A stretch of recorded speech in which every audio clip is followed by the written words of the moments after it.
Watch out for those weirdos. We are the weirdos, mister.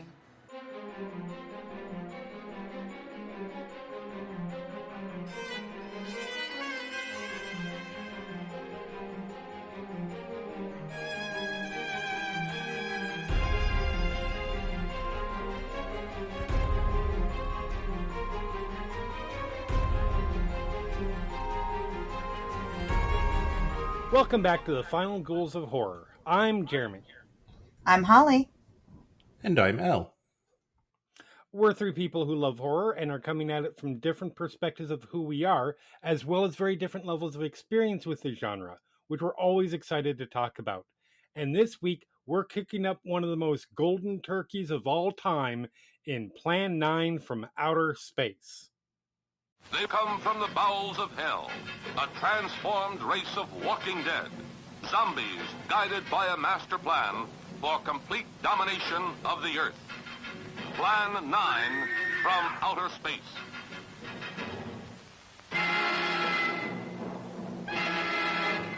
Starring the most nightmarish cast ever, Bela Lugosi, the seductive Vampira, and Thor Johnson as the Walking Dead. Bullets bounce off their bodies.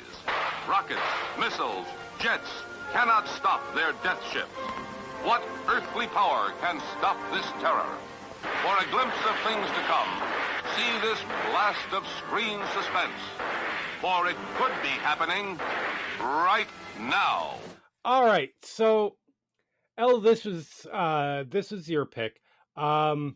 How familiar were you with Plan 9 from Outer Space before now, or even with Ed Wood in general? So, I have actually seen this one before, technically. I wasn't really paying attention to it, but I knew what it was loosely as I was, quote, watching it. Because this is a film that my uncle insisted on showing me after we went to see Watchmen. Watchmen? Yep. The comic book one? Yeah. I'm trying to figure out the connection there. Like, what inspired, oh, you've seen Watchmen, so you need to see this? I don't have the direct quote in my brain anymore, but it was basically, you looked like you enjoyed that, and that movie didn't look too bad. You need to see some real shit to balance it out. Okay, fair enough. This is also the same uncle that decided that picking me up and putting me just in a field of, like, I don't know what you guys would have called them, but bindies. It's like whatever thorny little plants that grow in grass and stick to everything. Jeez, what are they? Thistles? Something like that, yeah. It's just, pick you up, plant you down there with no shoes, deal with it. And that's his idea of a good time. Okay. Yeah, so it's that little bit of sadism, I think, that might run in the family. You know what? That. I can see you should see Plan 9 then. And Ed Wood, I have then, after that, looked up a little bit into just as a curiosity. But not before that, and, I mean, honestly, not really after that either. But yeah. Fair enough. Holly, how about you? Were you familiar with who Ed Wood was? Had you seen Plan 9? Anything like that? So I've never actually seen Plan 9 before. I mean, now I have. Right. But when I was younger, my dad and I watched the Ed Wood movie starring Johnny Depp. Yes. And my dad loves Ed Wood. Like, the movies are bad, but what's the word he always uses is surreal. He said when he was a kid is when they started airing them, like, on late night TV. Mm-hmm. And so he would, like, be up late watching it, and he just, as a kid, it was a lot of fun with, like, these creepy characters and everything. But now it's, garbage. Right. But he enjoyed the experience, and so we were watching the Ed Wood movie, and he was like, you have to see Plan 9. Because, like, I saw that's the first one I saw when I was a kid, and you just have to see it. So I have watched it now. Nice. Yeah, Plan 9 was the first Ed Wood film I saw too. I've seen some since then. I saw Glen or Glenda years ago. I've seen Bride of the Monster. They're both quite bad. But this one, Plan 9, I first saw in high school. I had a friend in theater, in our theater drama department. That's the word that I'm thinking of. I had a friend in drama who was very much into movies, and particularly enjoyed bad films. He had the book that will be mentioned when we get to the production notes, the Golden Turkey Awards. This is the movie that kind of made Plan 9 infamous. And so we had seen some of those movies. Like we saw The Conqueror, which has John Wayne playing Genghis Khan. That's a thing that exists. Yeah. We saw Jesus Christ Superstar, which doesn't deserve to be in the book. It's only in there. So the Golden Turkey Awards, it's all of these worst movie in this particular category. And then a few other things, like it has worst actress, which was I think Raquel Welch, and worst actor, which was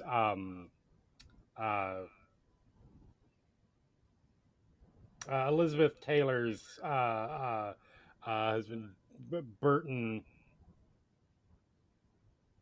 Doesn't matter. Anyways, they had a particular category which was worst depiction of Jesus, and Tim Neely from Jesus Christ Superstar was that pick, which is completely unfair. But I'm digressing.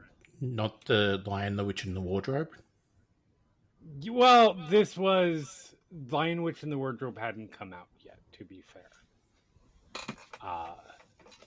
But the crown jewel of this book, is Plan 9 from Outer Space, which they call the worst movie ever made. That's where it got that reputation.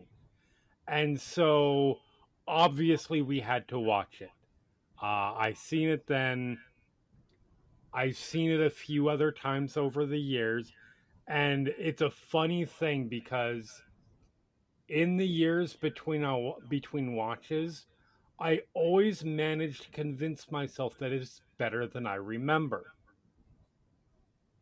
And so it never fails to impress me and amaze me how incompetent it actually is as a movie. Which always, it makes it a enjoyable experience, at least. Which is an unintentional segue into our next topic, but I will take it. Holly,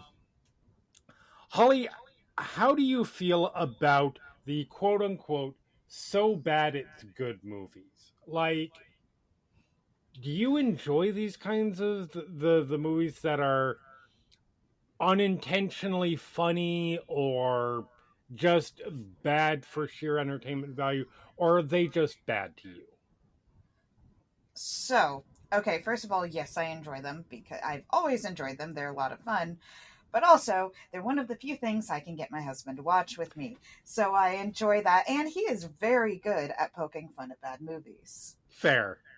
My parents, like, a long time ago, because both my parents are really into sci-fi. And one of them got the other one for their birthday, this, like, DVD set of, like, 100 forgotten sci-fi movies. Oh, those are always fun. Oh, yes. Well, that was how we found the holiday tradition that is Santa Claus Conquers the Martians. Yes! But beyond that, like, Austin and I would watch those. And, like, my parents would jump in and watch them with us sometimes. And it was just a good time. Nice. No, absolutely fair. Elle, how about you?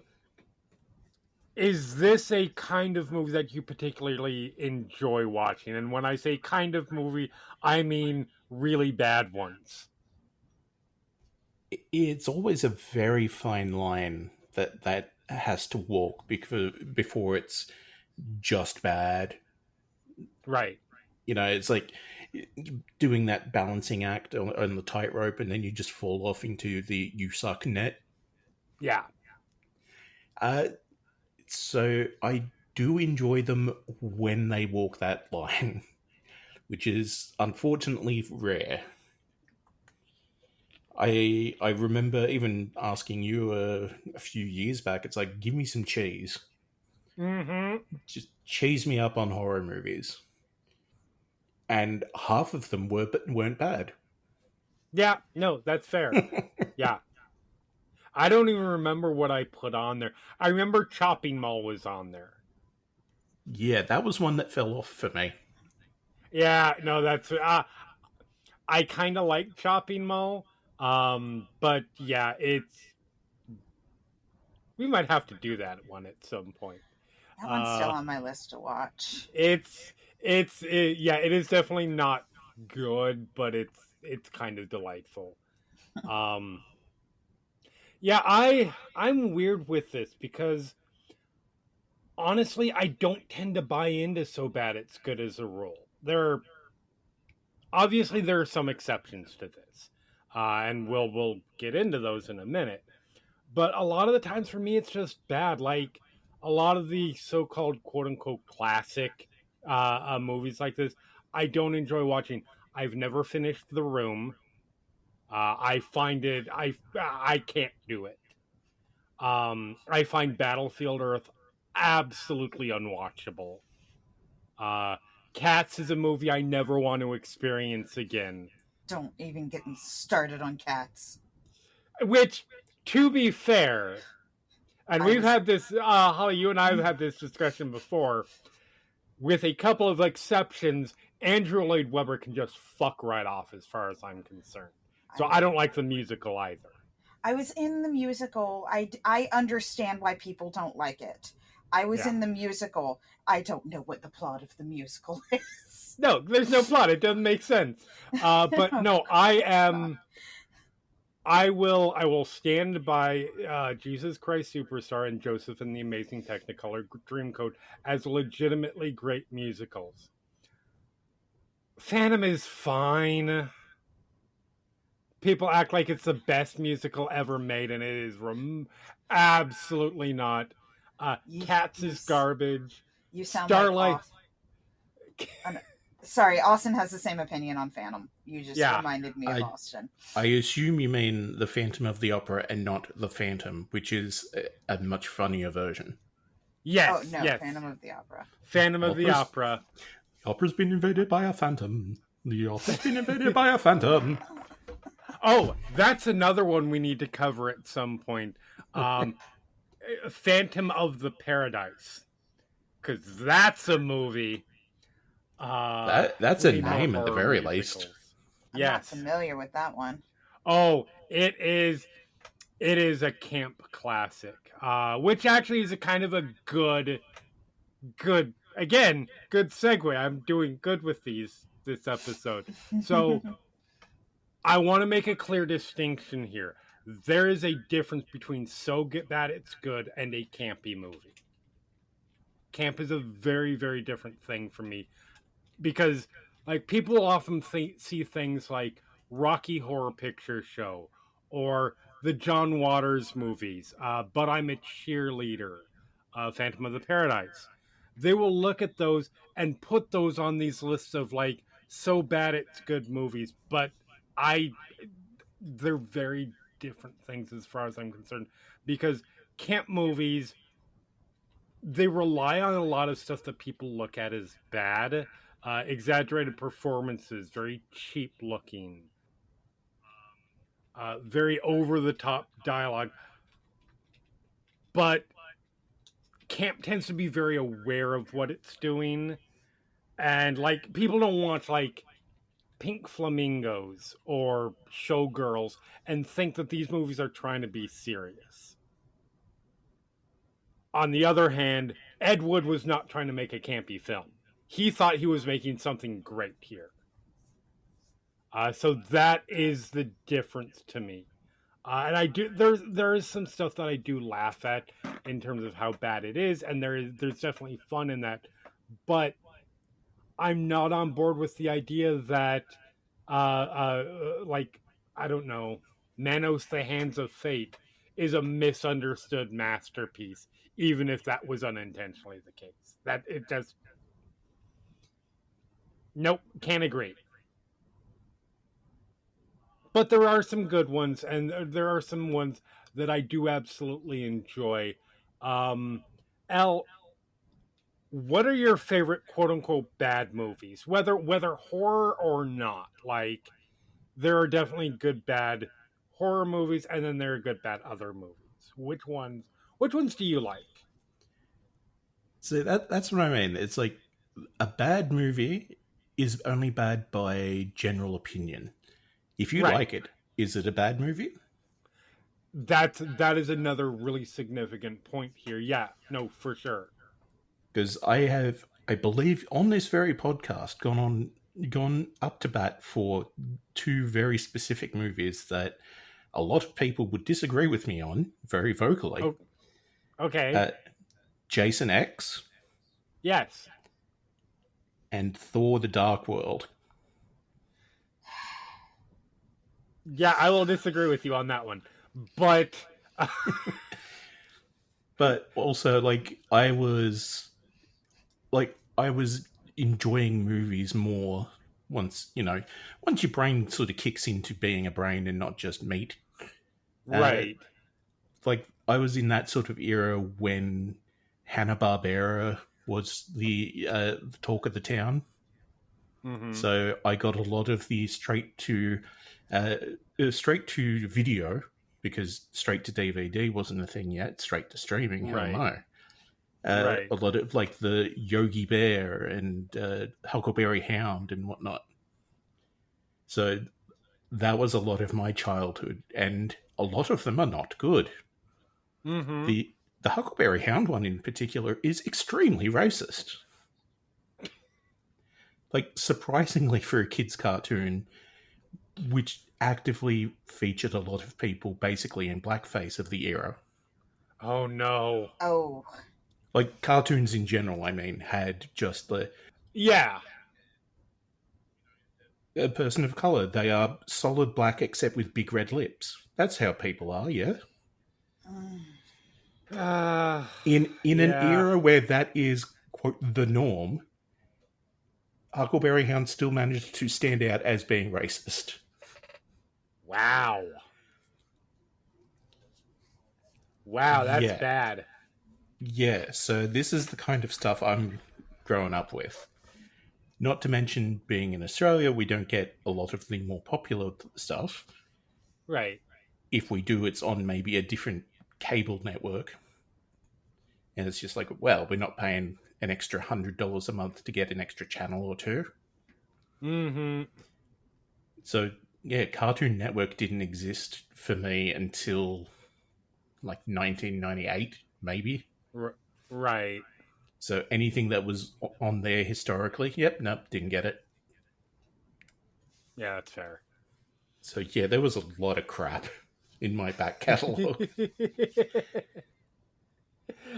Holly, what about you? What are some of your favorite bad movies? As I've said, especially like before we had kids, like, this was a movie night for us. We would watch bad movies.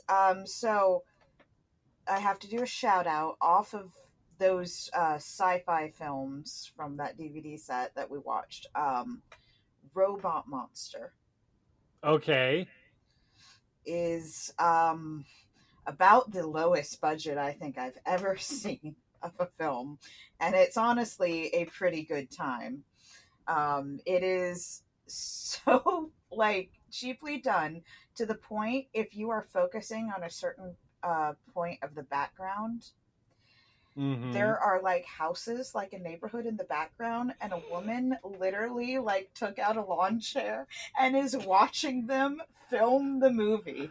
Oh my God, I love with it. binoculars, and you can see her in certain parts of the movie. It's fantastic.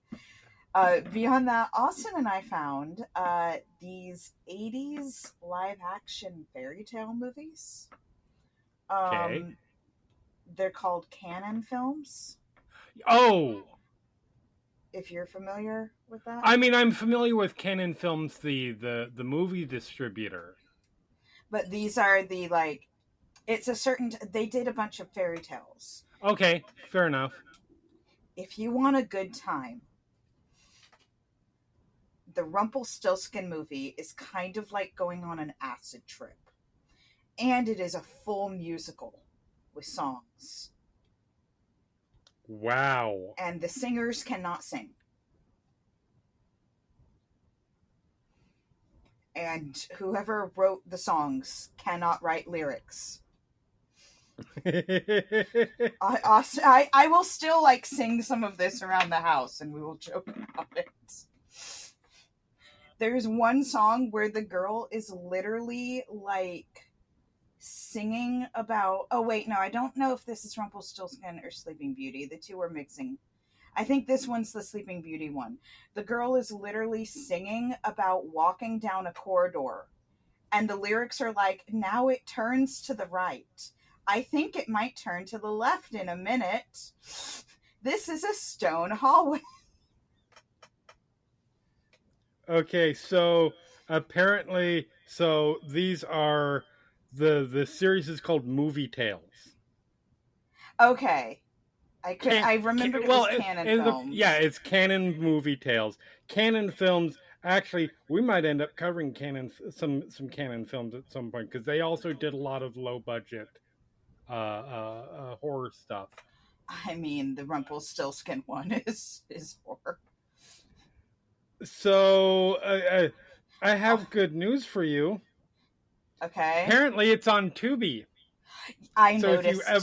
If you ever want to watch it, I was looking them up the other night, and I noticed they had a lot of them on Tubi, and I'm like, there are a few we haven't seen. So there are some that are actually like good. Like there's one I saw, and I'm like, oh, my kids would probably like this, and it has actual actors in it. I'm like, like actors that are like bigger now. I'm like, okay, that one would be fun. But some of these other ones, I swear, like I'm trying to remember. Again, I think I'm mixing up the Sleeping Beauty and the Rumpelstiltskin ones, but it was one of them where like the first 20 minutes is about trying to get like the queen pregnant. And they do a thing where they have to like steal a guy's beard or something to like make a potion for her to drink. Amazing. So, I mean, if you want gold like that. Apparently, this was between all of the movies that they made in the Canon Movie Tale series, they spent $50 million on like all of them together, though, right? Yes, but this is in 1987. $50 million. So, I mean, as I recall from Sleeping Beauty, I think they spent that much on vines. Because that's all that movie was. I'm trying to see, what is that today? That would be the equivalent, that can't be, of... That would be the equivalent of almost $150 million today. That's a fairly high budget. Well, as I said, some of them had actual like actors in it and stuff. Right. That's like, fantastic. Okay, the Snow White one is not good, in my opinion, but it's got like Cloris Leachman, I believe, as the evil queen, if I'm remembering this correctly. I mean, it was the late 80s. Cloris Leachman was taking pretty much any role that she could get at that point. It was like and I say that as a Cloris Leachman fan.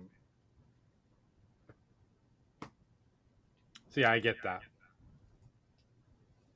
See, you're lucky. You got like movies for your fairy tales. I just had to deal with cassettes spoken by like random English people they picked up at a bus stop. Oh, I had those too. Just the books on tape. Just like, for whatever reason, I always remember this. The one for Aladdin explicitly went out of its way to say that he was a little Chinese boy. What? Because apparently the original version of that started with Aladdin was a little Chinese boy. Okay. Yeah. Okay, then. Because then I saw the movie and it's like, wait a minute, that's not an Asian kid. Right. Yep, That's not like so much. That's like an Arabic teenager at best. Talking about the Disney movie, that's a white kid. Yeah, But certainly not a 7-year-old Chinese kid. no, not at all. But yeah, no, they kept all the horror in it. Like, oh, Little Mermaid, yeah, turned to sea foam screaming. Right. The matchstick girl froze to death. And we're just mentioning this to kids. Yeah. Yeah, That tracks. What, for the era, for my personality, or... For the era. Yeah, fair. So yeah, I'm not gonna. I did manage to come up with a few that. Look, I'm not gonna watch. I'm not gonna rewatch some of this stuff. Actually, there's only one on here that I would probably not rewatch. But here's a list. I'm not gonna go too in depth on any of them in particular. But I have some non-horror and some horror ones. For the non-horror stuff, Showgirls, 100%. That is one of the exceptions to the rule. But I also think part of that is it's a weird mix of camp and non-camp because everybody but Elizabeth Berkley, I think, understands the movie that they're making. I'm not sure Elizabeth Berkley did. So it's a weird mix of camp and non-camp stuff. I don't think these are horrible movies, but they're not good, but I do enjoy them. And they are Suicide Squad, the first one. The second one, directed by James Gunn, is legitimately a good movie. But Suicide Squad and the first Venom movie. I love Suicide Squad. I do not think it's a bad movie. No, it is structurally, in any real objective way, a lot of it is real bad, I think. I like it. But the actors largely save that movie. Harley Quinn, Margot Robbie saves that fucking movie. And I think when you compare it to The Suicide Squad, The Suicide Squad proves how bad Suicide Squad is. Because it has pretty much the same characters, but is 10 times better as a movie. The one that it's a bad movie. We mocked the shit out of it and had it fun that way, but I will not be watching it again, is the 2000s Dungeons and Dragons movie. I still need to see that. I haven't seen that one. Oh, but Jeremy Irons. Everything about it is bad. Every single thing about it. I will never watch it again. That's not true. I would probably end up watching just to see, did I just have a bad reaction to it? I know I didn't, but it's just super, super bad. And then the horror ones, I'm just going to go through these really quick. Hellraiser Bloodline is not a good movie. It's not a good movie. But it is a very fun, and I appreciate its absolute fucking audacity to try and do what it was doing. Texas Chainsaw Massacre: The Next Generation. This is the one with Matthew McConaughey and Renee Zellweger, where Leatherface is arguably trans. There's a whole lot to discuss about that movie, and it goes into a weird New World Order storyline. We'll probably cover that at some point. Silent Night, Deadly Night Part 2, which is wild in that a large portion of it is just recapping the first movie. Jason X and Jason Goes to Hell, I think, are both choices being made. And then The Wicker Man, the Nicolas Cage movie. Peace. Fun story. That is my understanding. Is it's been so long since I've seen it and it all blended it together for me. A big part of that is apparently not in the actual theatrical film, and was just on the DVD. But the whole the bees thing, everything else, it's a real bad movie. I don't understand what Nicolas Cage is doing. But then again, half the time I don't understand what Nicolas Cage is doing, and they're great movies. So, Wicker Man remake, not one of them. I have opinions on Nicolas Cage, but okay. He goes for broke. Like, Mandy, and even if it's a bad movie, he is giving 100%, and I am there for it. I'm not that big on his acting style. Fair enough.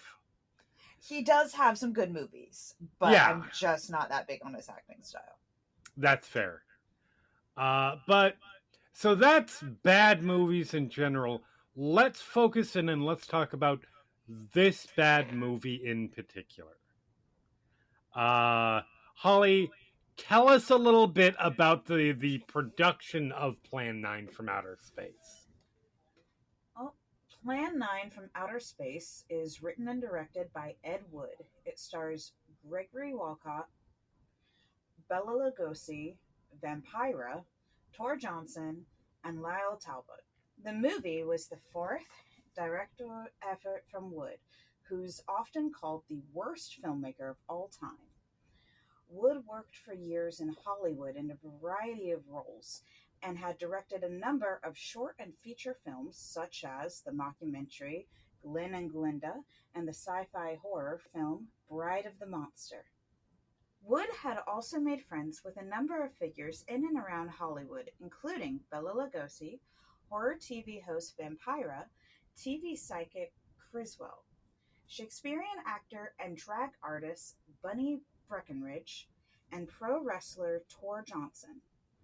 Wood used a number of them in films, most notably Lugosi, who he had been friends with for several years.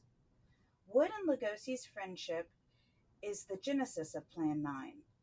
Wood kept trying to use Lugosi in projects that didn't come to pass before coming up with the story for Plan 9, then titled Grave Robbers from Outer Space. Sadly, Lugosi passed away in 1956 before the filming had begun. However, Wood had shot test footage for other unrealized films, and he decided to alter his script so he could still include Lugosi by the way of the silent footage and voice-over narration. The film was shot over 4 days in November of 1956 and shows, with a budget of just $60,000. The budget was paid for by the Baptist Church of Beverly Hills, who were trying to get into the film business. The film's low budget can be seen all over the movie, from the cardboard tombstones to the UFOs, which were made from a plastic model kit.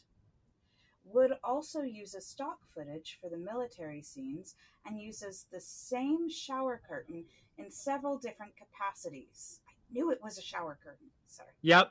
I was telling Austin it was. Okay. No, I knew it was something like that. Okay. Several members of the cast had issues with the script. Criswell, for example, wrote all of the narration himself because he thought Wood's narration was too boring, and Vampira insisted that her character be mute as she didn't like her dialogue. Wood was constantly trying to work things out, and according to Walcott, he almost never did more than one take. This is why there are a number of mistakes in the movie, such as the shadow of a boom mic being visible in the cockpit scene, the strings on the UFO being visible in some cases, and one of the tombstones wobbling. Also, I'm just going to add, one of the tombstones falls down altogether. Yep, yes it does. In a wild casting decision, Wood used a stand-in for Lugosi in Tom Mason, his wife's chiropractor, who looks nothing like Lugosi and covers his lower face with his arm in every scene.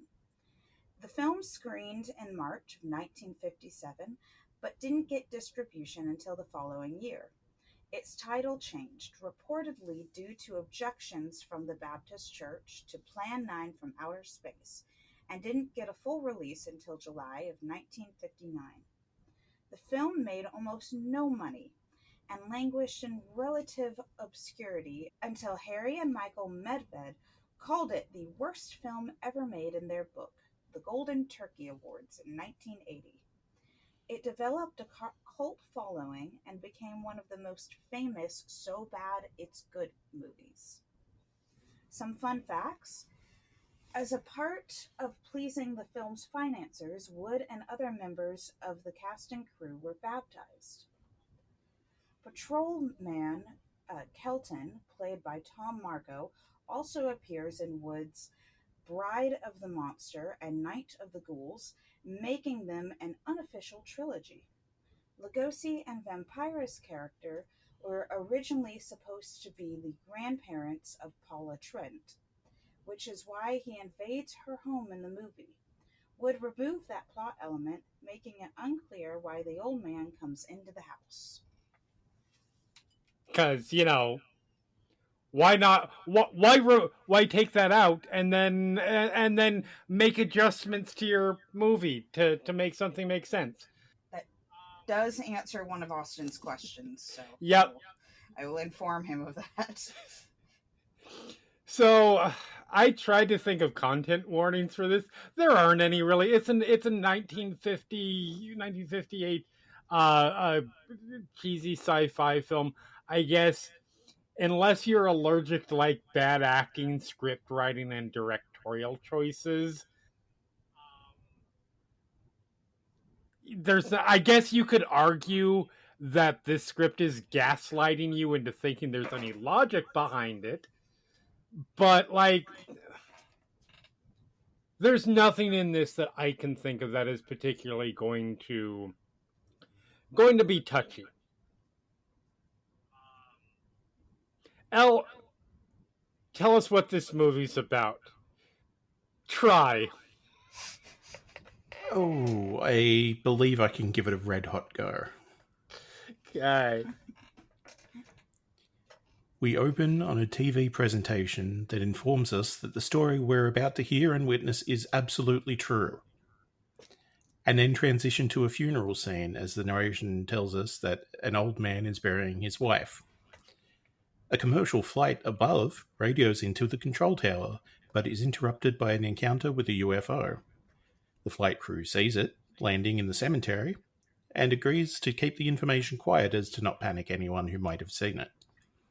Two gravediggers who had been waiting for the funeral to end finally begin work on presumably a fresh grave when they are attacked by a mysterious woman, who the narrator reveals to us to be the reanimated corpse of the just buried wife. The old man, so overcome by grief, is oblivious to the world around him that he is struck and killed by a car outside his house. As he is then laid to rest in a family crypt, mourners stumble upon the bodies of the gravediggers. The police arrive on the scene, and the imposing figure of Inspector Clay separates from the others to investigate on his own. Meanwhile, we properly meet Jeff, the pilot from earlier, and his wife Paula. They happen to live next door to the cemetery, which we find out by seeing them get knocked to the ground as another UFO lands, which also takes out the police officers. Jeff also mentions that the army has sworn him to secrecy over the UFO's existence. but that it might be hard to keep that secret with a second UFO arriving. In the distraction, the old man is revived as a zombie, and together with his wife, reunited at last, they kill Inspector Clay. More UFOs are spotted, with pictures and articles being printed in newspapers as they fly around Hollywood and the greater Los Angeles area. From Washington, the military attempt to shoot down the crafts, but to no avail. We learn that the government has not only known about the existence of these UFOs for years, but has been hiding that information from the public. We then get introduced to the alien attackers as they return to an orbiting space station for repairs. Commander Eros and his crewmate Tanner report the mission status to their leader, that contacting the Earthlings under peaceful approaches has been unsuccessful, and that they recommend moving to Plan 9, the control of humanity's recently deceased, to further their goal. While Jeff leaves for another flight, his wife Paula is attacked by the old man Ghoul, chasing her until the other zombies, the old man's wife, and the now newly resurrected Inspector Clay join in.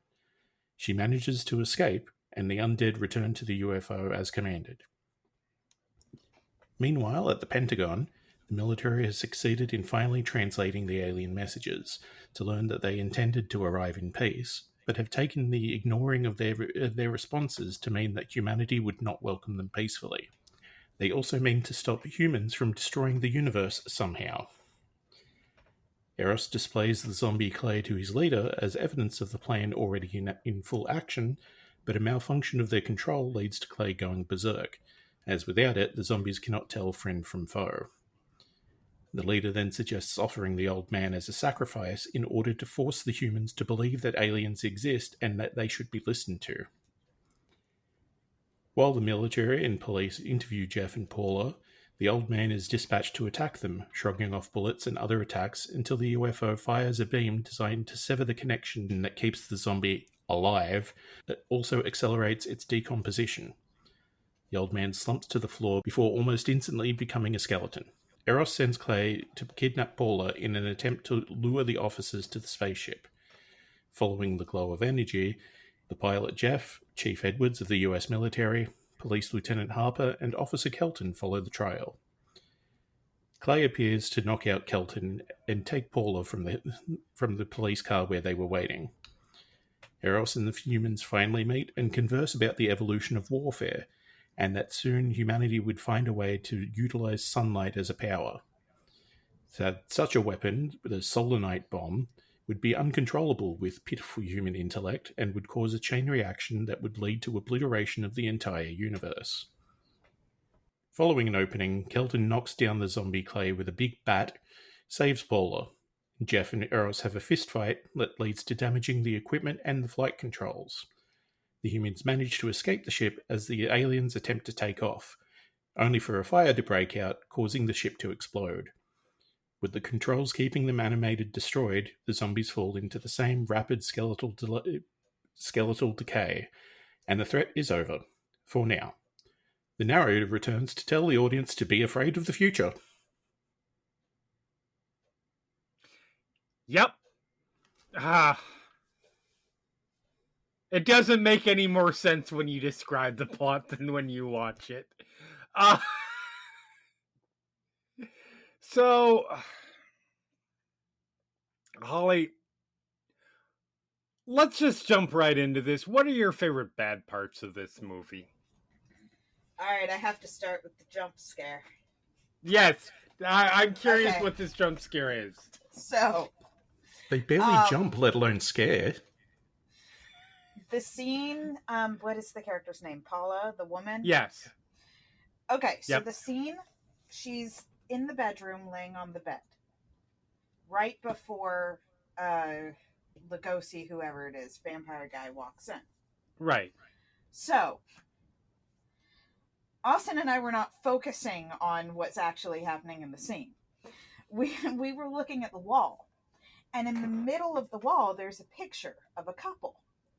And Austin's like, this is not the couple that we're watching. Who are these people? And so to give you an idea, like, we were sitting on the bed, we had the laptop out on the bed, and we're like watching on the laptop. So like I'm leaning in and I'm like, I'm trying to figure it out.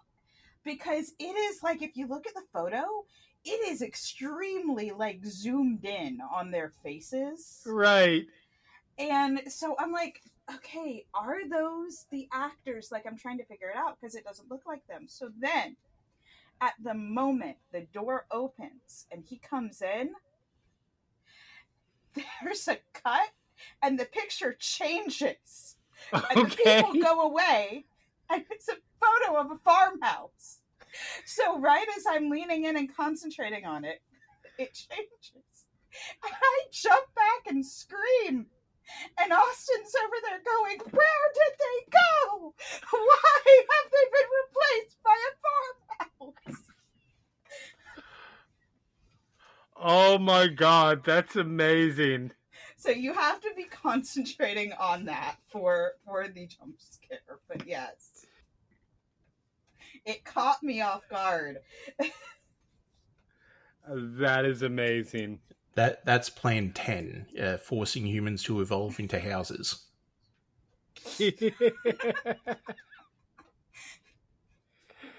Yeah, we were more focused on that throughout the movie than, and I love. I mean, I had said before when we were watching this, I'm like, we just need to record Austin watching one of these movies and just play that instead of one of our podcasts or as bonus feature or something.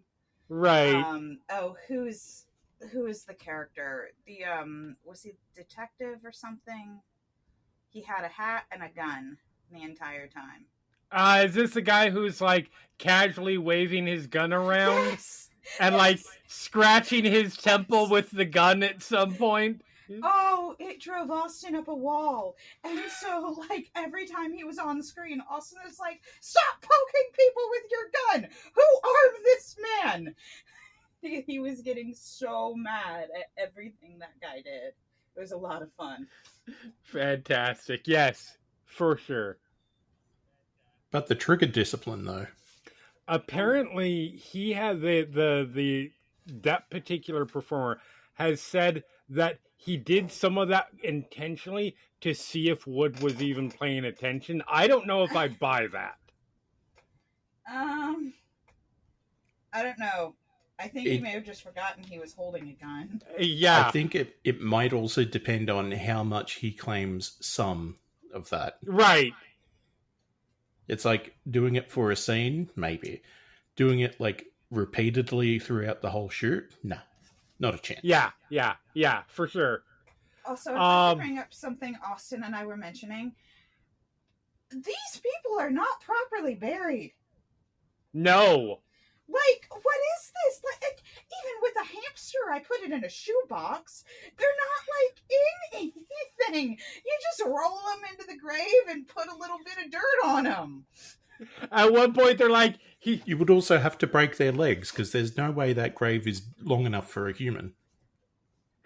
At one point, they're like, he's 6 feet in, and he's standing in it, and it's, like, barely coming up to his knees.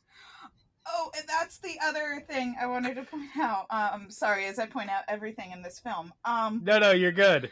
The what is it? When they bury the old man, the crypt, the mausoleum. So many of them were like taller than it, and when they're coming out of it, it's like a clown car. How many did you fit in here? And they're all ducking. They're coming out of it. Yep. Yeah, it's... So, I just want to... I'll... Not everything, because we could literally just recount everything in the movie, but, like, I need to start with the opening monologue. I want to specifically read this quote. We are all interested in the future, for that is where you and I are going to spend the rest of our lives. And remember, my friend, future events such as these will affect you in the future. That is the most meaningless, blathering word salad you could have possibly come up with. Mm-hmm. And it sets the say, like, immediately, you know, like, oh, this is the kind of movie I'm watching, is it? Now, I will remember from the production notes, he rewrote all the narration himself because he thought it was too boring otherwise. Yeah. So that's And the thing. that's what he came up with. So apparently, future events such as these will affect you in the future was a regular line from his columns that he would write, and potentially his TV show, but we don't know because none of those exist anymore. Like they're all lost. But that was something that was so good. It was his catchphrase. This man lived a very sad life. Uh-huh. But like, Jesus, the strings on the UFOs. Like, the drunk driver of one of the UFOs. Yeah. You noticed the wobble. Austin and I were doing narration for the 3 UFOs. The way that they are described as looking like cigars, and yet they're clearly saucers, because why would we change the dialogue once we've actually figured out what they're going to look like? I mean, Tor Johnson, bless poor Tor Johnson, his barely discernible dialogue because his accent is so thick. The way that Tom Mason is so clearly not Bela Lugosi. He's got like an extra foot on him, at least. Mm-hmm. And about 40 less years that you can see in the forehead. Like, there's so much, like, it is so incompetently made at every single turn. Talking about, this is one of the perfect examples of an unintentionally funny moment for me, and it's just because it's the footage he had and how he decided to use it.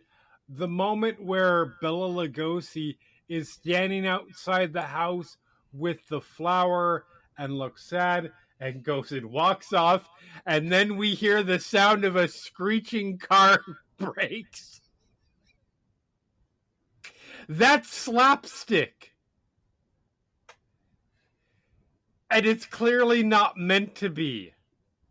So I think I missed that part because of Austin's narration when he was walking off, and Austin's like, and why take the driveway? And then we started doing narration like, Mom, call the cops, Ted's walking through the yard again. So we totally missed like the car screeching, and we were like, oh, he's dead now. And it's like he gets like right off screen, and all of a sudden, well, the car clearly went into his yard. He does not make it off screen. He gets most of the way there and then just sort of stands there for a second because his shadow is still visible.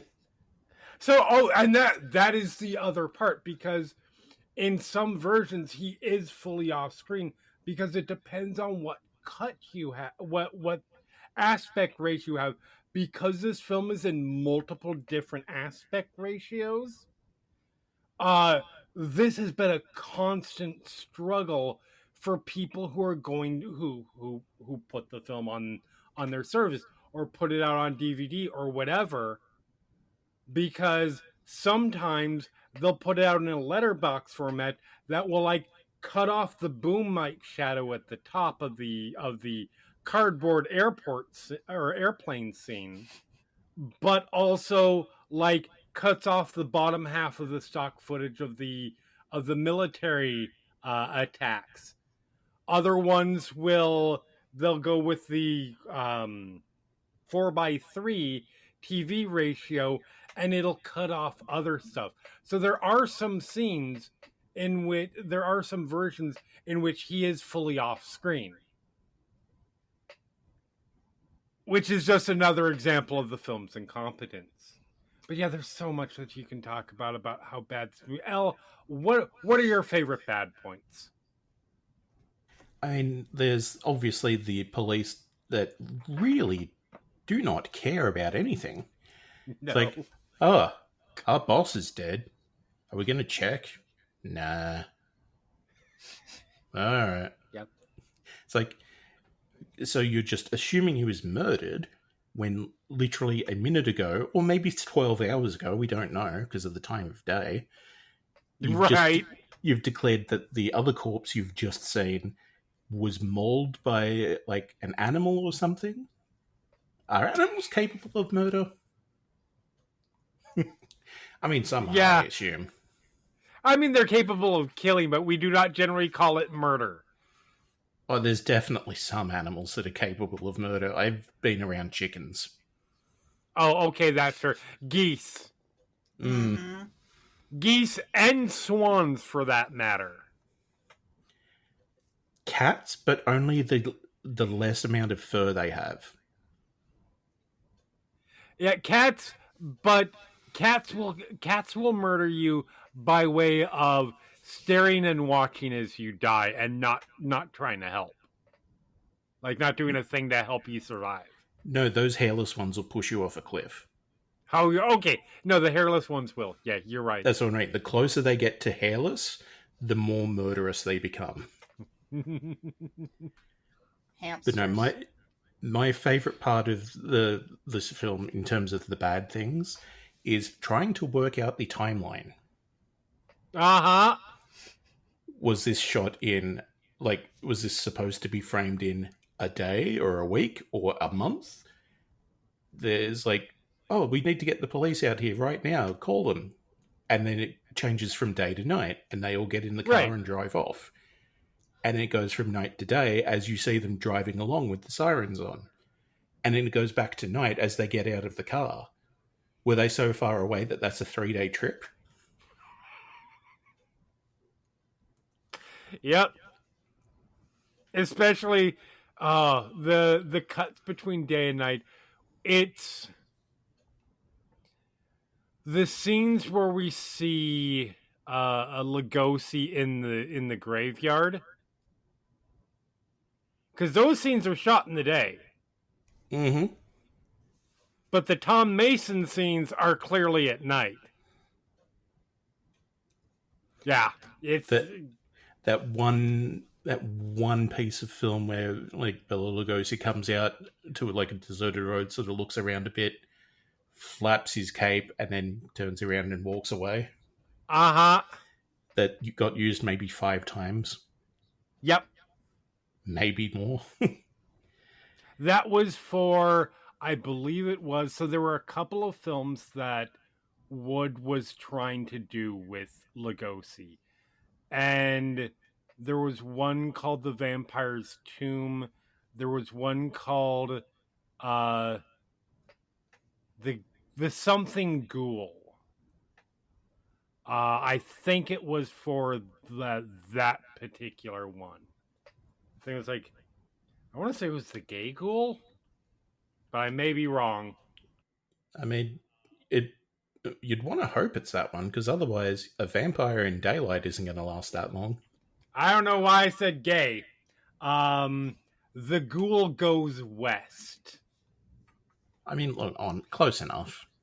It was a horror western that originally, this is wild. It was a proposed 1955 western horror film that would have starred Gene Autry, Bela Lugosi, Tor Johnson, Lon Chaney Jr., and John Carradine. That's ambitious. But yeah, that's where some of the stock footage comes from. And yeah, I remember reading some of these notes like before we started recording, and it's like, the boom might be invisible in the cockpit scene. What cockpit scene? They were never anywhere near a cockpit. Oh, that room that looked like a shower that didn't have any controls or anything. Yep. Where they're sitting on like kitchen chairs with a like half of a pizza circle underneath it. Mm-hmm. And what looks like boards painted black to simulate airplane equipment. Yeah. Yeah. I'm thinking like, man, I've got like an iPhone and this has more buttons and toggles and switches on it than that cockpit does. Right. Yep. Oh, I have to mention, because this is the smallest of details that annoys me. Or not even annoys me, but I just hyper focused on it when we get to the alien ship, such as it is. Why is there a clock on the wall? Because they're going Like- by their planetary time, which would also make no sense. Like right near the door, there's a full-on clock that is set at 4 p.m. I didn't notice that. I only noticed strange people in photos. Yeah, no, it's I noticed it because they cut to the door at one point, and I'm like, is that? And they keep cutting back and forth, because that's the other thing that this movie does, is overlong edits and overlong cut back and forth sequences regularly. But it kept cutting back. I was like, is that? Yeah, that's a clock. Those are hand faces. And now, to be fair, it's not necessarily 4. It could be 12:20, because the two hands are exactly the same size, so you can't tell which is the hour and which is the minute hand. But it's definitely a clock. I did also remember another thing that annoyed me. Uh-huh. There is more wind sound in space than there is at a windy day at a cemetery where you can visibly see the trees shaking. And the space wind is so loud. Mm-hmm. Like I watched on my computer in headphones, and I had to turn my headphones down at those points because it's deafening. Granted, I was not expecting. It's not like I came into this movie saying, I bet the sound mixing is really, really good. Well, I mean, that's probably why you can't hear anything in space. Too much wind. Yeah, too much wind. Absolutely. But yeah, we could keep going. We could probably just run through every single bit of this movie and say, yep, this was bad, that was bad, this was bad. But let's take on the more challenging thing. Elle, is there anything you can point to that is particularly objectively good in this movie? I mean, I didn't mind the aliens' approach to their plan. Mm-hmm. It's like, it's theoretically not a bad idea.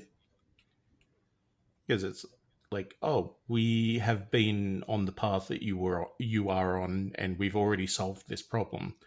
You are Right. you are going to be making this problem. Don't make it a problem. We're here to help. You just need to actually listen to what they're saying. Mm-hmm. It's like, that's basically what the plan is. It's like, we need to draw attention to prove that we exist, so you will listen to us because we do know where we have been and where you are going. Right. That's about it. Okay. That's fair. There is one thing that I will defend about this film, and it is the most, like, yeah, for all of the 30 seconds you have of it, I think even at this point, at the absolute end of his life, I think the tiny bits of test footage we get of Bela Lugosi are actually compelling. I think it is a good performance of him looking sad and dealing with the grief of his wife's death and that sort of thing. Even that's kind of a double-edged sword, because he makes everybody else look way worse by comparison. But again, we are talking about 20, probably 20 seconds of footage, because I can't count the stuff from the graveyard scene that you mentioned, because that's not really an acting performance. That's just he's waving his cape because it's test footage. We're only talking about the grave scene and then the scene outside of what was actually Tor Johnson's house. Good performances. Other than that, there's stuff here that I think is not necessarily... It gets called bad, and I don't think it's totally fair. Like, some of the lead performances are fine. They're very melodramatic and stuff, but that's par for the course for the era. Like, Gregory Walcott is not giving a bad performance as Jeff Trent for the most part. There are definitely some bad scenes, and Paula is not good at all. Tor Johnson is awful. But there are a few performances that are, we would call them bad today. But that's just kind of par for the course for the era it's in. So I don't think they deserve quite the disdain, let's say. Other than that, no, that's about all I've got to defend on this movie.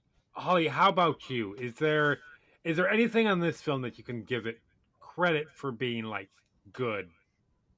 Like, objectively good, at least for the era. The movie was short. Vampira looked cool. She did. I will give you that. The movie would make a good drinking game. Uh-huh. I mean, it's quotable. You are not wrong there. I'm running out of things quickly. That is fair. One really good jump scare if you're concentrating on it. One really good jump scare in an unintentional way. No, for sure. But yeah, that's about all I've got right now. That's fair. So I'm not familiar with Vampira.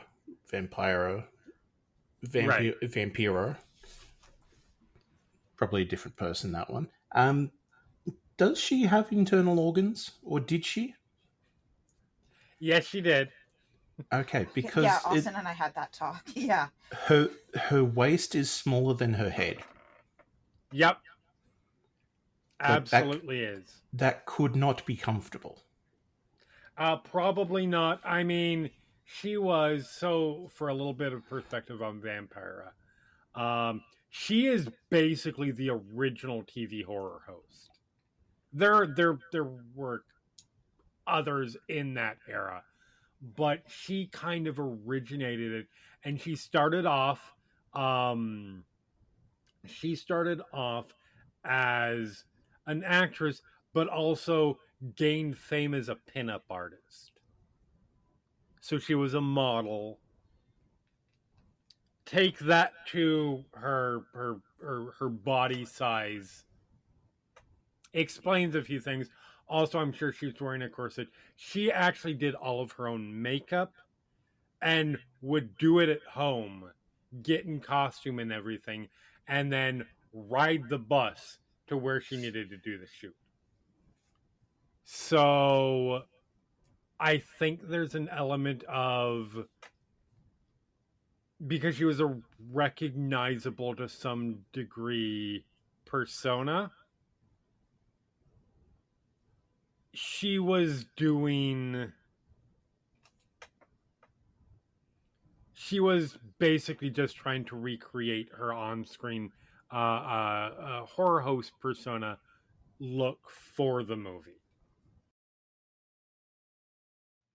And she is the person who eventually inspired, in part, Elvira.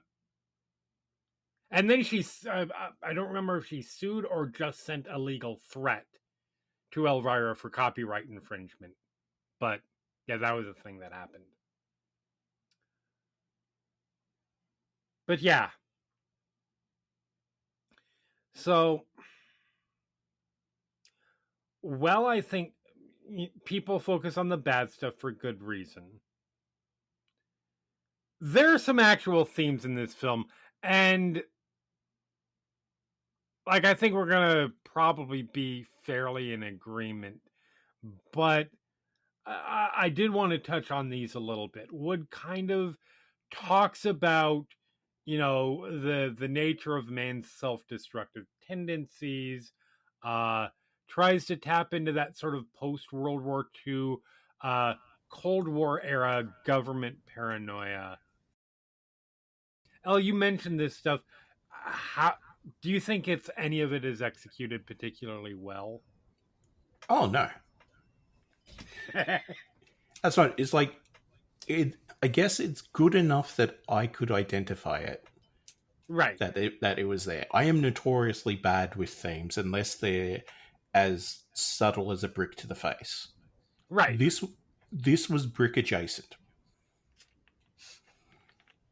It was not done well, but it was done.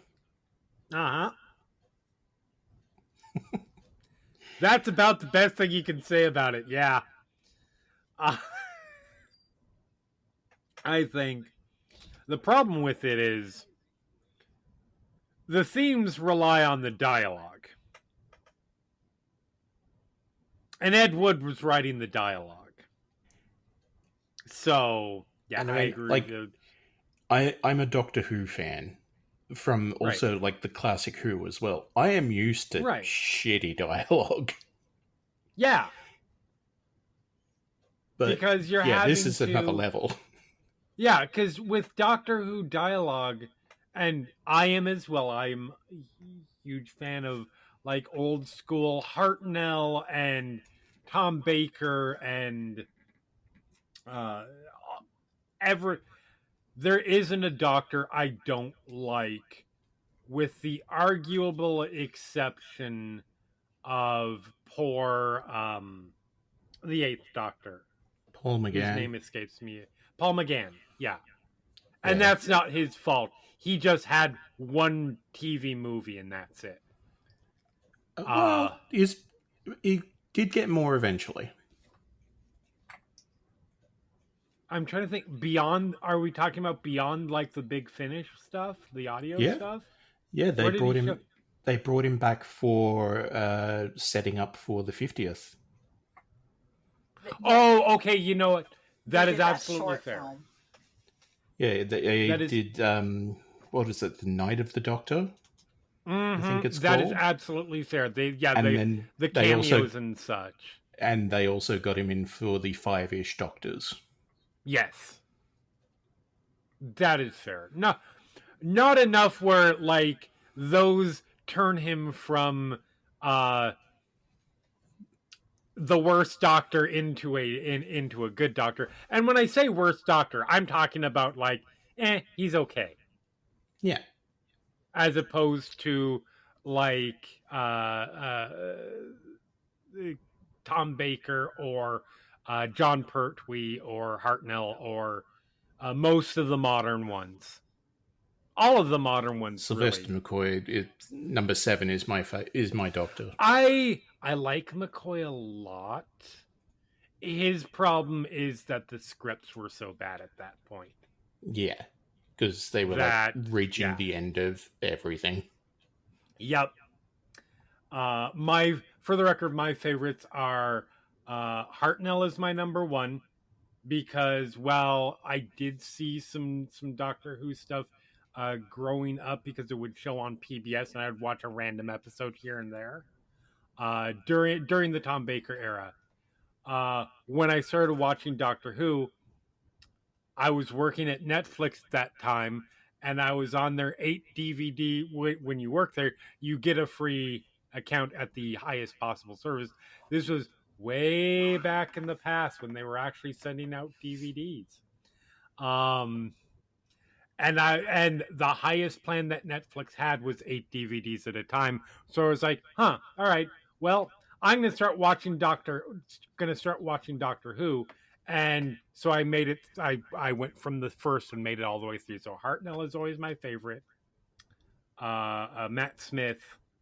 I think that 12th Doctor. Peter Capaldi. Yeah, Peter Capaldi. God, I'm bad with names today. I think Capaldi is fantastic and is an underrated Doctor. And Jesus Christ. 13. Jodie Whittaker. Whittaker. I knew it was Jodie. I kept wanting to say Turner. Jodie Whittaker is very good and failed by some occasionally dodgy scripts. But yeah, anyways, that's my side diversion into Doctor Who, which could be a whole podcast in and of itself. Yeah, that's our side podcast hustle. Doctor Who cares. Yes. But you're right. The dialogue in Doctor Who, I think there's bad stuff, but I think it's mostly just that it's so much exposition. And it's so much scientific blather. Plan 9, it's not even that. It's just bad. It's just unrealistic. Occasionally weird philosophizing kind of stuff that doesn't work. Or it's stuff like, again, future events such as these will affect you in the future. Because that technically means something, I think. Oh yeah, this was another one of my favorite. Those who can think are so scared of those who cannot. The dead. That's deep, man. I mean, it's still relevant, except change dead for politician. Yeah, that's fair. Also, as a side note, again in that first dialogue bit by Criswell, he starts talking about, let's tell you our what it's like. We are bringing you the full story of what happened on that fateful day, without describing what the fateful day is. Like, it's so much like, oh, this big, mysterious, unknowable thing. I'm not going to explain to you what that thing is. Screenwriting 101. Holly, what do you think? Do you think any of these themes work? No. Like, yeah. I just, I get the writing. Like, you cannot get past the writing. No. Let's see. The theme that I found was, women suck. Yeah. I do love, like, before we knew which direction this movie was going, we were trying to figure out if the people in the shiny outfits were aliens. And I was like, well, they have to be aliens. They're in the shiny outfits. And Austin's like, oh, look, a woman in a position of power. They must be alien.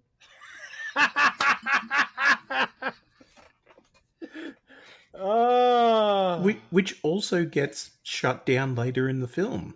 I know. Right. I don't know. I mean, the most fun was trying to, like, Austin tried to make sense of this film so much. Oh.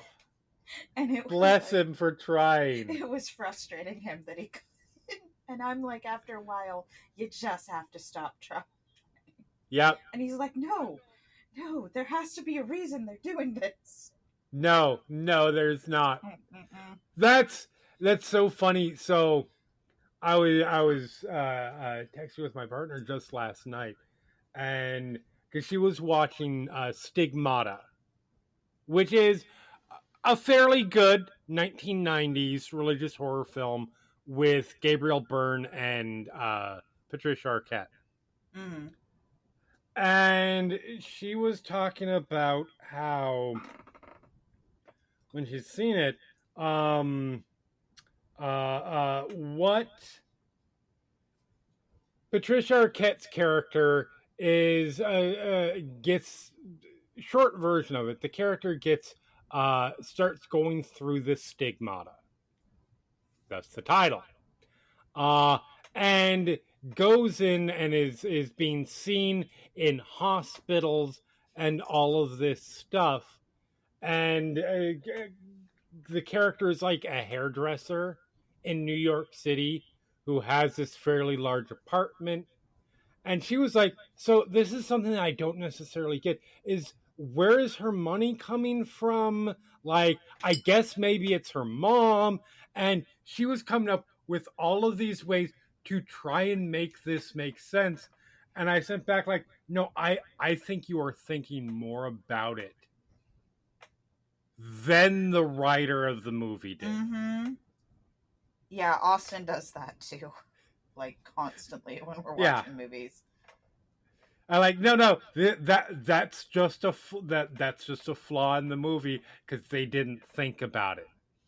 So yeah, that's definitely safe. There is one other thing that I'm going to say that is, I don't know that it's necessarily good, but to me, I'm going to put it under the good category because I think it's very camp, and I think in their part, I think it is knowing, which is Bunny Breckenridge, who plays the alien commander, is giving the bitchiest performance possible. Like, they're rolling their eyes at every possible thing. They are basically reading down the two Eros and Tana in every possible situation. And it adds some life to those particular scenes. I don't think it was intentional on Ed Wood's part, but no, I think it was intentional on Breckenridge's part. And so I will give it credit for that. But yeah, the themes, I give it credit for trying. I give Ed Wood credit for trying because he didn't have to. But I don't think they're. It relies on characters communicating information, and unfortunately, dialogue is not Ed Wood's strong suit.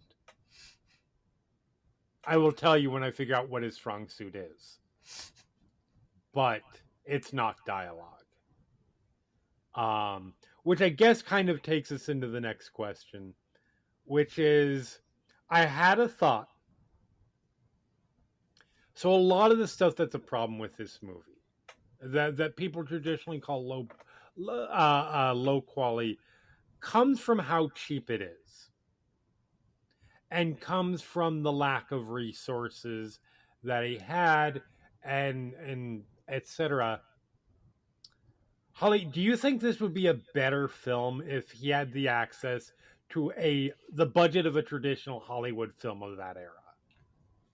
No, you cannot see me, but I started shaking my head immediately. Okay. No, because Ed Wood can't write. Right. The dialogue is so bad. If they had a budget, it wouldn't be fun anymore. It would just be straight up bad. But right now, it's at least fun. Take a shot every time the tombstone falls over or random pictures get replaced. Like, right. It's more a fun, campy thing to watch right now. But you cannot take it too seriously. And if it had a bigger budget, it would probably be taken too seriously. That is a really fair point. Elle, how about you? Do you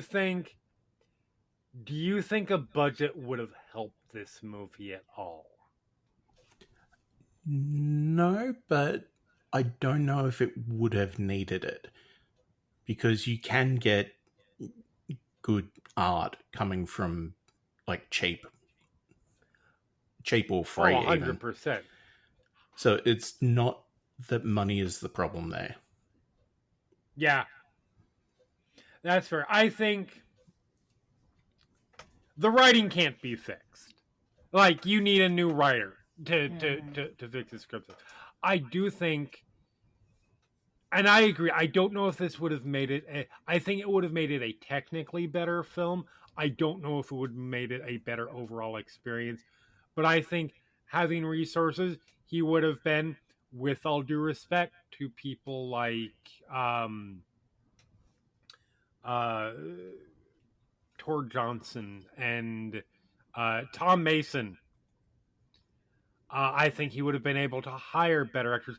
Now, I don't know if he would have, because I do think it's admirable that he had this group of people that he liked, that he enjoyed working with, that he wanted to put in movies. I think Ed Wood's intentions in that respect were pure. And that he legitimately wanted to try and make these people into stars. So whether he would have cast other people is a question. Resources would have given him more time so that he doesn't only have to do one take of everything. I agree with you guys. I don't know if it would have made it I think it would have become an incredibly unmemorable film that we wouldn't be talking about now. Although it would have technically been an objectively better film. So I guess that's kind of the trade-off. So let's just get down to it then. Elle, is this the worst movie ever?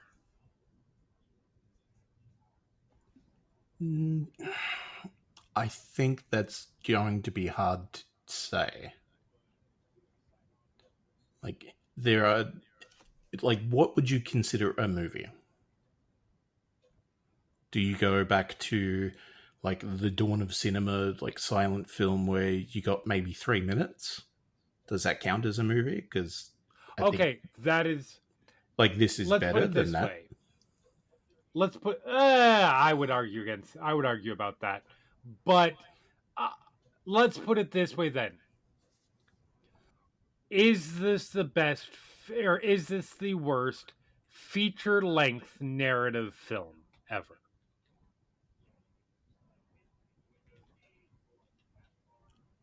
Again, I would have to say no with an asterisk. Mm-hmm.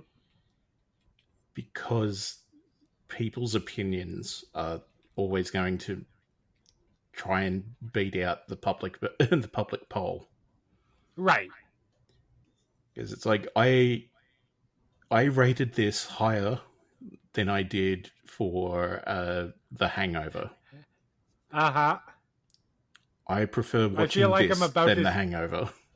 I feel like I'm about to start a fight here, but I also noticed that you rated this higher than Watcher in the Woods. Yeah. No, I'm over it. I have evolved and moved past that. Yeah, we turned into a farmhouse. Yes, I turned into a farmhouse. I am a grown-up.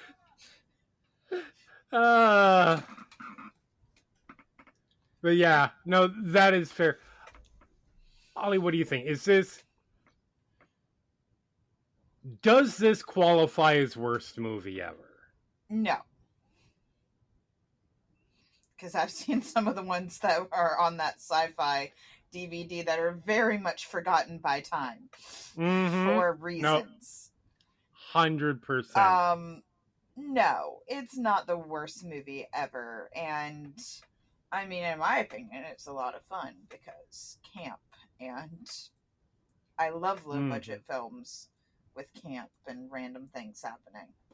Right. So. Yeah, no, fair.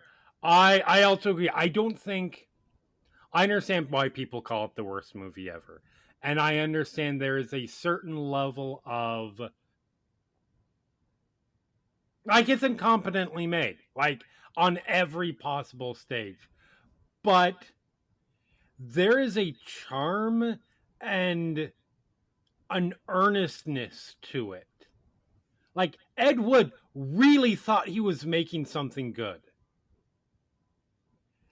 And I think that shows. And I think that there is a level of, amidst, like, the plastic skeletons and the clearly cardboard tombstones and the wobbly UFOs and the terrible, terrible fucking dialogue. Like, there is, if nothing else, you can feel a sense that of love of what they're doing in it. For at least Ed Wood. I don't know necessarily about, like, Vampira or Gregory Walcott or some of the other people, but there is a sense of, like, just their enjoyment of what they're doing. And again, some of that bad stuff is legitimately charming. I can think of, just off the top of my head, far better, more technically competent films that are objectively worse. Music. This will always be my go-to for one of the worst movies that I have ever seen, which is, it looks good, it has good actors in it, the dialogue isn't as bad as this, but it isn't a patently offensive portrayal of nonverbal autism. And there is so much that is bad and baffling in that movie that it is a 10 times worse movie than this. There is stuff like the Crow remake. By any technical level, it is a masterclass compared to this movie, but it is a worse film. Just this year, I would say that the Strangers Chapter 2, which just came out, competent movie, better acted, worse movie. So I think that obviously all of this is subjective, like you said, but no, it's not even close to the worst movie ever made. Even by so bad it's good standards, you have Manos: The Hands of Fate and Troll 2 and Watcher in the Woods. Movies of that. Sorry, which one?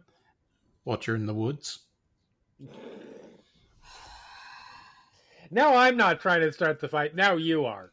But You're uninvited. You're not allowed to come to the States at all now. I didn't think United States. I didn't think I would be anyway. It's like I'd get there and they're like, nah. Yeah, for legit. No, I ban you. But no, the Room is a worse movie. Like, there are sorry. Yep. I can't with that movie. It's unwatchable for me. I know people watch that shit regularly. I can't do it. I could watch Plan 9 from Outer Space regularly because it feels like a movie that people are enjoying making, and that level of charm. So absolutely not. Now, Here's the challenging part, I think. Holly, if people enjoyed watching this movie, try to recommend a bad movie for them. Because what, like related recommendation is sort of with caveats. Yeah, I mean, I was going to recommend the film I had mentioned before, which would be Robot Monster. Right, okay. Which is a lot of fun, but my goodness, no budget. It's supposed to be like creature, if I'm remembering correctly, creature comes from outer space, tries to kill the last family on Earth, which is so funny that the Earth is deserted when you can see houses in the background, people watching the filming. But yes, Earth is deserted. And then like falls in love with the daughter of the family. And yeah, it's very campy. It's very bad. But it is fun bad. Right. Elle, how about you? What would you recommend to somebody who was like, I saw this, I want more for some reason? So I guess it would depend on why they liked it. Because right, of course. My first thought would be to go, well, here's this thing called Mystery Science Theater 3000. Mm-hmm. Oh, that is fair.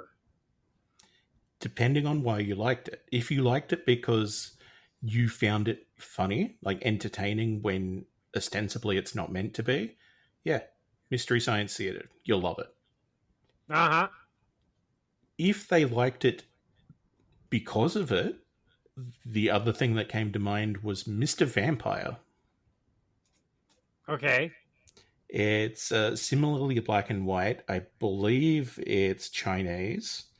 The titular vampire is a Jiangshi. So you get people running in terror as this guy just hops after you. Mm-hmm. Like arms fully extended out and just boing, boing, boing. Yep. And it has some amount of martial arts in it. Nice. It has been a while since I've seen it, but I cannot get that out of my head. People screaming in terror, running down hallways, and then nothing for a couple of seconds, and then just boing, boing.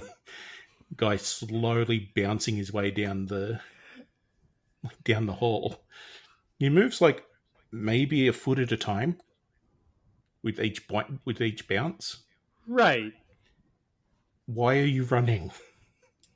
Amazing. But yeah, that's what I've got. Fair enough.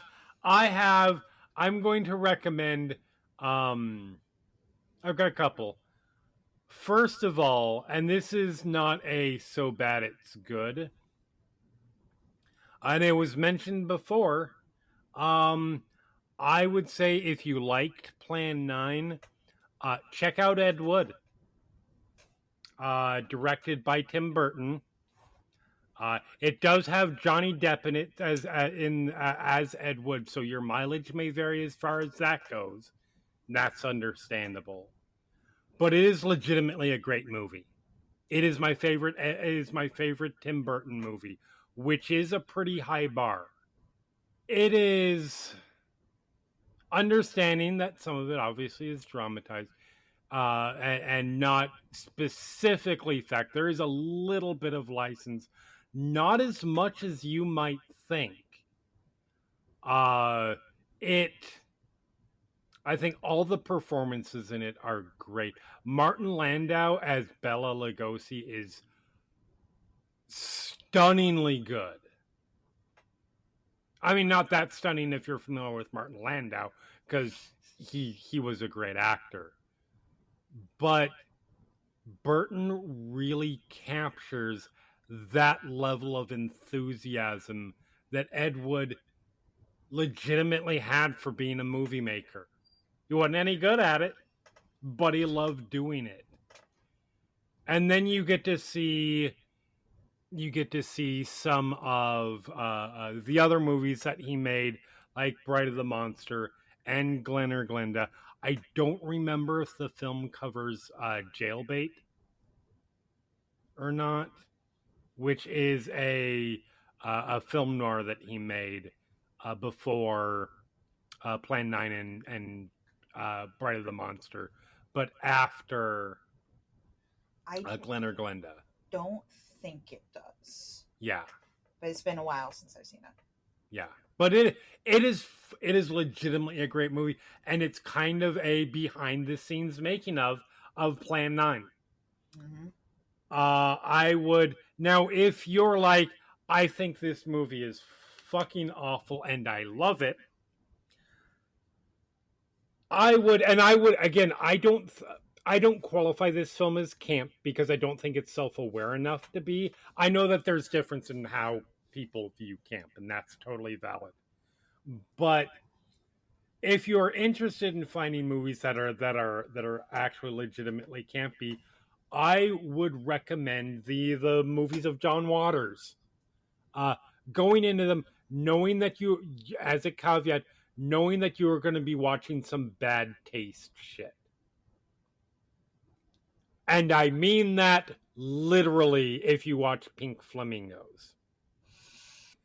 But those are very campy films that revel in the sort of intentional bad like performances and dialogue and that sort of stuff. That's kind of partially because it's a love letter to this sort of era of bad filmmaking that Plan 9 came out of,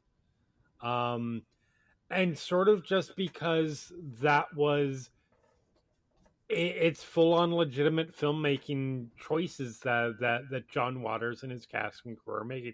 And then in some cases, let's be honest, because like Divine, for as wonderful as and influential of a star as Divine was, not the greatest actor in the world.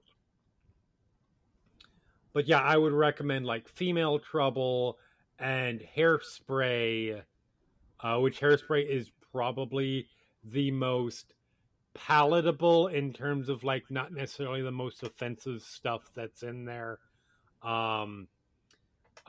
If you want to delve deeper into the bad taste stuff, Pink Flamingos. But yeah, those are. I love John Waters, so those would be good recommendations. But yeah, so let's go into our final thoughts on Plan 9 from Outer Space. Elle, what do you think of the movie, and what rating are you going to give it? I think, for better or worse, it should be something that people experience. At the very least, they can establish baselines for how they tolerate the so bad it's good subgenre of movies. So I will go with, I went with 1 star. I will give it one time a plot a scene change made temporal sense. Yeah, fair. Holly, what about you? I agree.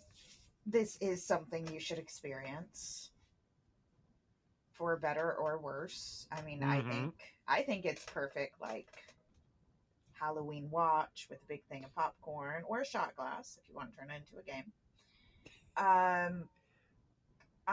But I'm gonna be a little more generous because it was fun. So I'm going to give it 2 creepy disappearing photo people jump scares out of 5.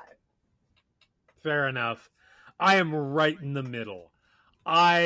Look, it's like we've said, it's incompetent filmmaking and writing and acting on every level.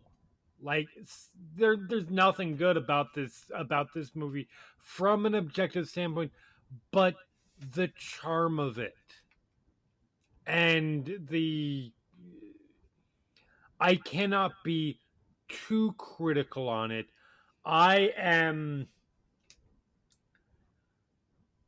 going to give it 1.5 very bad Bela Lugosi stand-ins out of 5. So yeah, this is probably the most positive we're ever going to be about a movie that is averaging out between the three of us at 1.5 stars. But that's Plan 9 for you. So next episode, we're gonna be moving from the 1950s all the way up to 1999. We're going to be doing a very different type of performance as we get improv heavy with not the first found footage film, but the mother of all found footage films in the Blair Witch Project. This is a movie that I saw it in theaters when it came out. I have seen it a couple of times since then. I think it holds up, but I will also be very interested to see what you both think. I have my guesses. And if they turn out accurate, I apologize in advance. Well, you need to write them down and put them in an envelope, and then we can reveal that after, like, we do the ratings and whatnot, so you can see how close you got. So I can do my Chris well? Yeah, I was thinking more I can't remember his name, but the late night Johnny talk show Carson. host. Yeah, yep. Yeah, right. For sure. I will. You know what? I will do that. I will guess what I think your ratings are going to be, and we will end up seeing how accurate that is. But this is going to be fun. I definitely have been wanting to cover found footage, and I want to. There are a bunch of found footage films that I want us to cover, but I feel like since this is such a specific genre, we should definitely get like the prototypical quintessential found footage film out of the way first. So that'll be fun.